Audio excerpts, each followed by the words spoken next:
ആരെങ്കിലും പോയി നട്ടതാണോ? ഏതെങ്കിലും പരിസ്ഥിതി പ്രവർത്തകർ നട്ടതാണോ? ഒരിക്കലും അല്ല. അതങ്ങനെ സംഭവിച്ചു പോകുന്ന അവിടെയാണ് മാഷ് പറഞ്ഞ ഈ ഒരു ബാലൻസിങ് വേണ്ടിയിട്ട് ഞങ്ങളെ പോലുള്ള പരിസ്ഥിതി പ്രവർത്തകർ ഈ തൊപ്പിയും താടിയും വ്യവസായ കുറച്ചുകൂടെ കഴിഞ്ഞ പോലുള്ള താടിക്ക്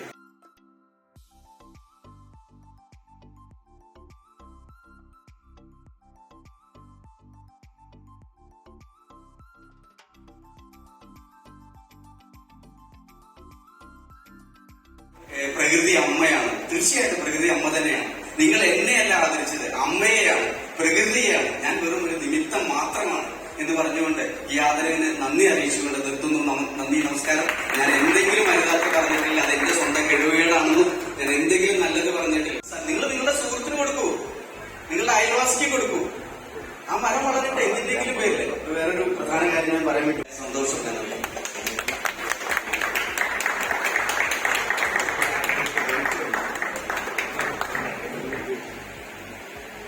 ഹായ്, ഹലോ, അസ്സലാമു അലൈക്കും, നമസ്കാരം. Welcome back to my YouTube channel. എല്ലാവർക്കും സുഖമെന്ന് വിചാരിക്കണം കേട്ടോ. ഇന്ന് അടിപൊളിയൊരു വീഡിയോ ആണ് കേട്ടോ. വീഡിയോ ഇഷ്ടപ്പെട്ടാൽ ലൈക്ക് ചെയ്യാനും ഷെയർ ചെയ്യാനൊന്നും മറന്നു പോവല്ലേ. വീഡിയോ ഫുള്ളായും കാണും കേട്ടോ. നമുക്ക് എന്തായാലും നല്ലൊരു ഗുണമുള്ളൊരു വീഡിയോസാണ്. പരിസ്ഥിതിയുമായി അതിനെക്കുറിച്ചുള്ള ഒരുപാട് കാര്യങ്ങൾ നമുക്കിതിൽ പറഞ്ഞു തരുന്നുണ്ട് കേട്ടോ. ഒരു തൈ നടുകയെന്ന് മാത്രമല്ല, ഒരുപാട് കാര്യങ്ങൾ നമുക്കിതിൽ പഠിക്കാൻ പറ്റി.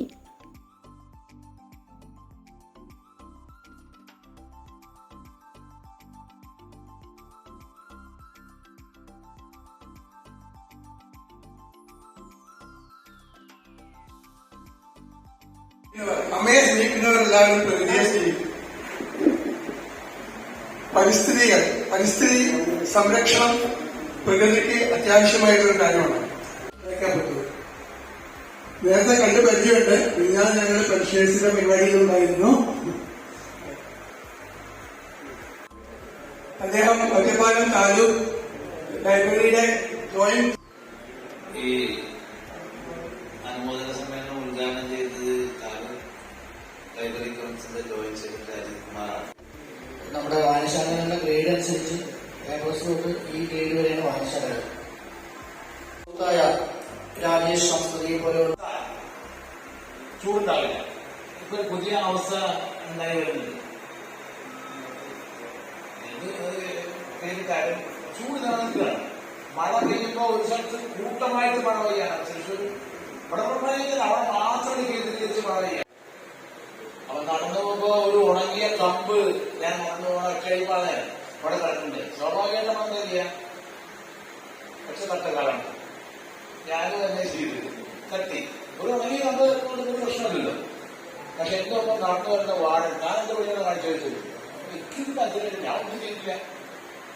ഇത് പിന്നെ അയാളുടെ മനസ്സിൽ എത്ര പ്രകൃതിയെ അടുത്ത് നിൽക്കുന്ന എവർക്കും ഒരു സായനം നേരുന്നു.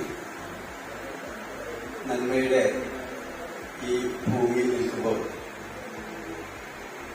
ഒരു മനസ്സിലെന്നും സ്നേഹത്തോടെ ബഹുമാനിച്ചിരുന്ന ഏറെ അടുപ്പമുള്ള ടി വി ഹംസാക്കിയെ ഓർക്കാതെ എനിക്ക് പറയാൻ കഴിയില്ല. ഒരു മിനിറ്റ് അല്ലെങ്കിൽ ഒരു സെക്കൻഡ് ഒന്ന് എഴുന്നേറ്റ് അദ്ദേഹത്തിന് ആഗ്രഹം. ഞാൻ പലപ്പോഴും ശ്രദ്ധിക്കാറുണ്ട് നന്മയുടെ പ്രവർത്തനങ്ങൾ. സാമൂഹിക പ്രതിബദ്ധതയോടെ ഒട്ടനവധി എല്ലാ മേഖലകളിലെയും തൊട്ടുണർത്തിക്കൊണ്ട് നാട്ടിലേക്ക് ഇറങ്ങി നമ്മൾ ജന്തു ജീവജാലങ്ങൾ, പാമ്പ് വരെ അവിടെ സുഗമമായി അവർക്ക് കുളിക്കാനും പാനകൾക്കൊക്കെ കുളിക്കാൻ ഒരുപാട് വെള്ളമുണ്ട്. നീർച്ചാലകൾ എല്ലാം ഉണ്ടായിരുന്നു. പക്ഷെ അതിന്ന് നശിപ്പിച്ചു. അതിന് കാരണക്കാരൻ ആരെങ്കിലും പോയി നട്ടതാണോ? ഏതെങ്കിലും പരിസ്ഥിതി പ്രവർത്തകർ നട്ടതാണോ? ഒരിക്കലും അല്ല. അതങ്ങനെ സംഭവിച്ചു പോകുന്ന അവിടെയാണ് മാഷ് പറഞ്ഞ ഈ ഒരു ബാലൻസിങ് വേണ്ടിയിട്ട് ഞങ്ങളെ പോലുള്ള പരിസ്ഥിതി പ്രവർത്തകർ ഈ തൊപ്പിയും താടിയും വ്യവസായ കുറച്ചുകൂടെ കഴിഞ്ഞ പോലുള്ള താടിക്ക് സംസ്കാരം നമ്മുടെ കുട്ടികളിലും അതായത് പൊതുസമൂഹത്തിലും വളർത്താൻ നമുക്ക് കഴിഞ്ഞിട്ടുണ്ട്. ഇപ്പൊ പലരുടെയും ധാരണ ജൂൺ 5 വെറും ഒരു മരനടൽ മാത്രമാണ് എന്നുള്ളതാണ്. അതൊരു തെറ്റായ ധാരണയാണ്. മരം നടാം, ജൂൺ 5 അങ്ങനെ ദിവസവും തിരഞ്ഞെടുക്കാം. പ്ലാസ്റ്റിക് പഞ്ചസാരി ചായപ്പൊടിയൊക്കെ കവറിലാണ് വരുന്നത്. പക്ഷെ ആ കവറിൽ, പ്ലാസ്റ്റിക് കവറിൽ തരുന്ന 17 പരിപാടിയായിരുന്നു. 20 3 എത്താൻ പറ്റും. തയ്യം നട്ടിട്ട് നടക്കാം. പക്ഷെ അതിലല്ല ഞാൻ ചെയ്തത്.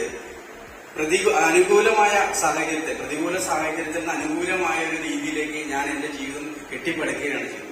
ഈ 25 വർഷമായിട്ട് ലക്ഷക്കണക്കിന് മരങ്ങൾ നട്ടു കഴിഞ്ഞു.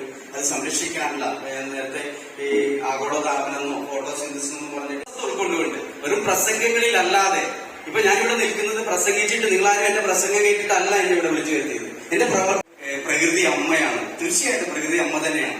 നിങ്ങൾ എന്നെയല്ല ആദരിച്ചത്, അമ്മയെയാണ്, പ്രകൃതിയെയാണ്. ഞാൻ വെറും ഒരു നിമിത്തം മാത്രമാണ് എന്ന് പറഞ്ഞുകൊണ്ട് ഈ ആദരവിന് നന്ദി അറിയിച്ചുകൊണ്ട് നിർത്തുന്നു. നന്ദി, നമസ്കാരം. ഞാൻ എന്തെങ്കിലും അരുതാത്ത പറഞ്ഞിട്ടില്ല, അത് എന്റെ സ്വന്തം കഴിവുകളാണെന്നും ഞാൻ എന്തെങ്കിലും നല്ലത് പറഞ്ഞിട്ടില്ല. പോകുന്നു, ചാരി പോകുന്നു, നമ്മുടെ അപ്പുറത്തെ സർവീസ് സ്റ്റേഷനിലെ ഇതിൽ പോകുന്നു, നേരെ തോട്ടിലേക്ക് പോകുന്നു, തോട്ടിൽ നിന്ന് പുഴയ്ക്ക് പോകുന്നു, പുഴയ്ക്ക് കടലിലേക്ക് പോകുന്നു. ഇവിടെ നമുക്ക് ഇപ്പൊ പ്രളയം ഉണ്ടായതുകൊണ്ട് ഇങ്ങനെ വെള്ളിയേരി ഗ്രാമപഞ്ചായത്തില് ആദ്യം ാനശ്ശേരി പ്ലാസ്റ്റിക് ഒക്കെ വേർതിരിച്ച് സൂക്ഷിക്കുന്ന ഒരു സ്ഥലമുണ്ട്. അവിടെയാണ് ഇത് ചെയ്തത്. അത് നിങ്ങൾ നിങ്ങളുടെ സുഹൃത്തിന് കൊടുക്കൂ, നിങ്ങളുടെ അയൽവാസിക്ക് കൊടുക്കൂ. ആ മരം വളരട്ടെ, എന്തിന്റെങ്കിലും പേരില്. വേറൊരു പ്രധാന കാര്യം ഞാൻ പറയാൻ പറ്റും.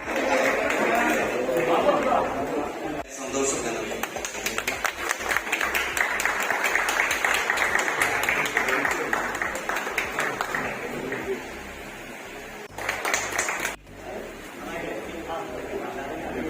പറയുകയാണ്, കുഞ്ഞുണ്ണി മാഷാണെന്ന് തോന്നുന്നു ഒരു ഇത് എഴുതിയിരുന്ന് ഫേസ്ബുക്കിൽ കണ്ടതാണ്.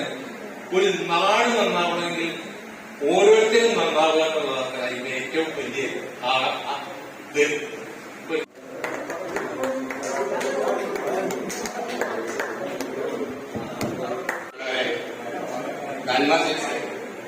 നന്മ സാംസ്കാരിക ലൈബ്രറിയുടെ നേതൃത്വത്തിൽ പിന്നെ